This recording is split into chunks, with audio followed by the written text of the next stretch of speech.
What's going on, YouTube? Claykeys back again with another 7 Deadly Sins Grand Cross video. In today's video, we got the news that reverse stages are coming super early. I'm going to explain why you don't need to be too scared of them and why it's a progression thing, and we're going to be all right. And then they take away some more of our Pierce stuff with the release of King. They're really hating on my Blue Demon Meliodas, Blue Lilia banner so much. Valenti, and now this King. Can we survive? Let's get into it.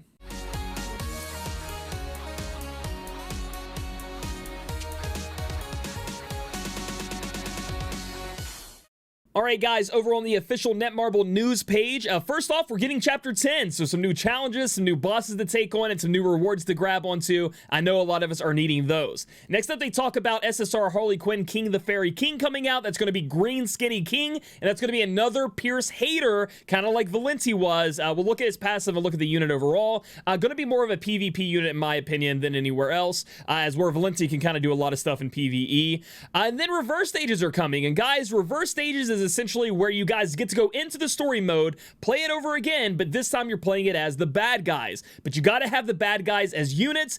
This is coming several months ahead of time of when it would have came out in JP. It's going to be a big challenge, kind of similar to the way the training cave was, where equipment stats do not apply, so you don't have to worry about gearing, but you do have to worry about having the units built up, and they are actually quite challenging. As you defeat them, you will get stars for it, and then there's a collect stars to earn rewards, and as you can see, it's a lot of diamonds, SSR tickets, a lot of good stuff.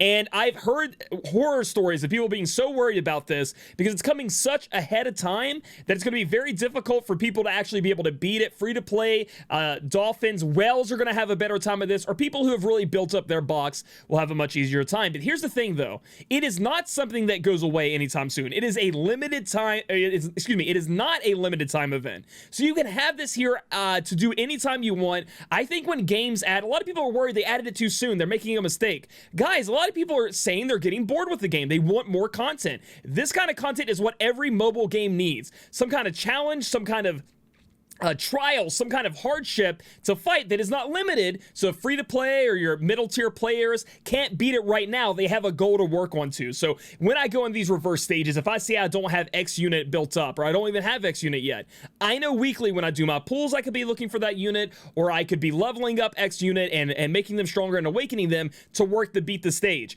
And because it's not limited, it's really good content. It gives you a goal to work towards. You can work towards it weekly, monthly, whatever, and it's always going to be there so you can reap the benefits of those diamonds, of those SSR tickets that you really want to get your hands on. If it was limited time though, that's when it's a problem, right? Because then those free-to-play players can't work towards that goal. They end up losing out on those rewards, and that's when it sucks. But when things stick in the game forever and you have time to work on it, I think it's a great ad. And even early on, it gives those people that can wreck it right now, they can take it on, get all their rewards. Middle tier players can get half of them, or maybe some of them can complete it. And newer or lower players who are just building up their boxes can get a little bit of rewards, but they can have a goal to work towards. That's why I think reverse stages is totally fine right now. And I wouldn't freak out if you can't beat it in one go, because I'm not going to be able to do that, I don't think. You're going to have to take your time to work on it, and you have all the time in the world to grab up these nice rewards. Next up is a huge update. We are getting part 2 of the hero draw. So remember how it always said SSR Ticket part 1? Well, here comes part 2, and along with it, it is bringing daily rate up on heroes. So as you can see here, we have part 2, and Escanor, yes, should be in it, and they're going to have daily rate up on heroes. So before, it was like everybody had the same rate for you guys to pull for them. You didn't know who you were going to get. You just put your hand in that big old pile of units and pulled one out and like, oh, cool. It's my 18th Green Elizabeth. Yes. Well, it's going to change a little bit now because these are going to be different units that are rated up. So if you see a unit you're really after, or maybe for ultimate, ultimate coins, you're going to be able to go in and kind of fixate on which one of those you want, which I think is very cool. And with the 7 Deadly Sins part 2 coming out, a lot of those units we didn't have in the summoning SSR ticket pool before, we're going to have a better chance at it. Although I do believe, and correct me if I'm wrong in the chat, part 2 tickets are a little bit harder to come by than part 1, so that's something you'll have to worry about. Next up, we are getting some more hero engravings, and this time to King, Jericho, and Golgius.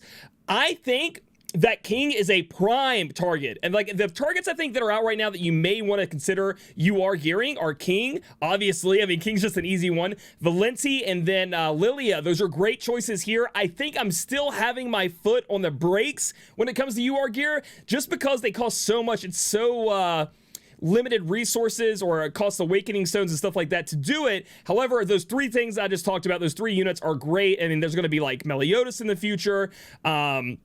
Escanor, obviously. Those kind of units I'm really waiting on to use my UR stuff on. And then after that, I'll go in and make sure my King and, you know, Jericho with that nasty crit damage build can get their URs as well. But that's what I'm going to be working on. And that's going to be a wrap-up, guys. And it sounds kind of quick. I'm going to go over the unit as well, but it sounds kind of quick for an update, but it's going to be a lot of content. You got all of Chapter 10, and then you got these reverse stages to work on, and we get the new, new SSR ticket system, and we have this new unit to worry about in PvP, which we're going to go over right now. So here he is, guys. It's Red Skinny King, and he is going to be a beast when it comes to taking on Pierce comps in PvP, along with just any comps, because he lowers that Pierce rate so much. His big nasty thing that he does is this passive that he has, and it's specifically for PvP. So this guy is a PvP unit through and through. In PvP, reduce the Pierce rate of all enemies, by half. So it's not based off of his resistance rating or anything like that. Whatever your Pierce rating is, reduce it by half, as well as reduce any additional Pierce rate by half. So if you've gained any additional Pierce rate during the battle or gifted any additional Pierce rate, that's also going to be reduced. He is a straight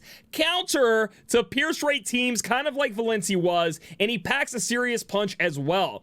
His first S1 ability here does some good damage, but then also disables recovery skills, stopping you. I mean, this guy just looks like he was dealt the hand to, like, he's red though, so blue does affect him a bit, but he disables recovery skills, so you can't be healing with maybe your blue Lilia like you would like to. His S2 is actually pretty strong.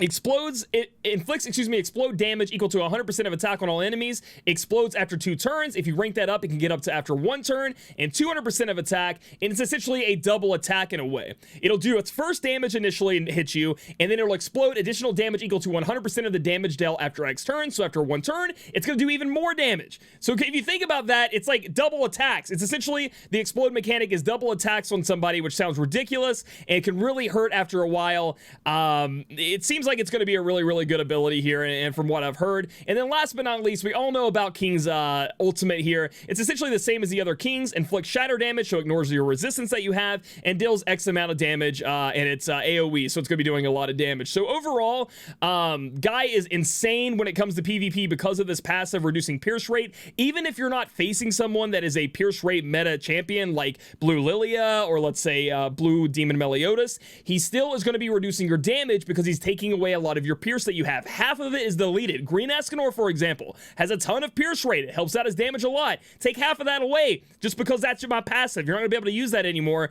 And he can back it up with doing some good damage as well, and has the disabling of recovery spells so you can't heal. I think he's going to be a great unit for that. Am I going to pull for him? I do not think so, because I am on the Pierce damage train or whatever.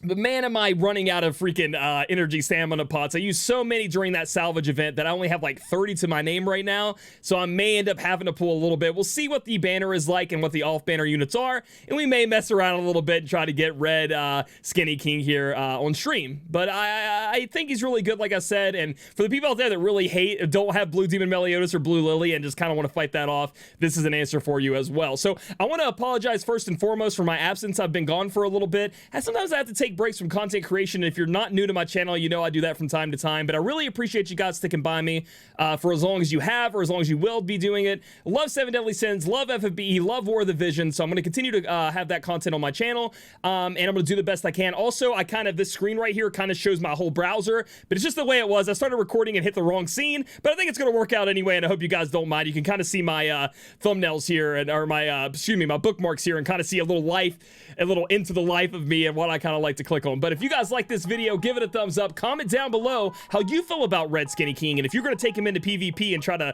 combat those Pierce rate champions. Subscribe for future content. Catch me on my Twitch channel, twitch.tv/ClayAccusal, and I'll catch you guys in the next video.